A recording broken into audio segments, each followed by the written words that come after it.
TRP কতটা matter করে তোমার কাছে কোন সিরিয়ালের ক্ষেত্রে? অনেস্টলি আমার প্রথম নিজের কাছে, নিজের ক্যারিয়ারের ক্ষেত্রে টিআরপি কতটা ম্যাটার করে? অনেস্টলি আমি যদি বলি, আমার প্রথম কাজ আকাশ আটে ছিল। সেখানে টিআরপি কী জিনিস আমি জানতাম না। তো এখানে আসবার পর আমি বুঝতে পেরেছি টিআরপিটা কী জিনিস। তো আমার কাছে ম্যাটার করে ইন দ্য সেন্স যে আহ, উম, এটা তো আমার কাজ নয় টিআরপিটা দেখা। এটা তো দর্শক। হ্যাঁ, আমার কাজ অভিনয় করা। দর্শক বলবে ভালো হচ্ছে আমার অভিনয়, দর্শক বলবে খারাপ হচ্ছে, আমি শুধু সেটা দেখতে পারি।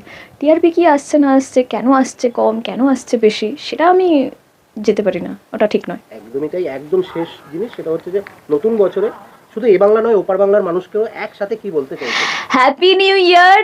সবাই খুব ভালোভাবে কাটাও 2024। 2023 অবশ্যই খুব ভালোভাবে কাটিয়েছে। অনেক কিছু শিখেছি আমরা 2023 থেকে। আমরা সবাই সেটা ভালো মন্দ মিশ করে অনেক কিছু শিখেছি। শেখাটা ম্যান্ডেটারি। 2024ও আসতে চলেছে, আমরা আবার শিখি, আবার নতুন করে আমাদের জীবনটাকে আরও ভালোভাবে গড়ার চেষ্টা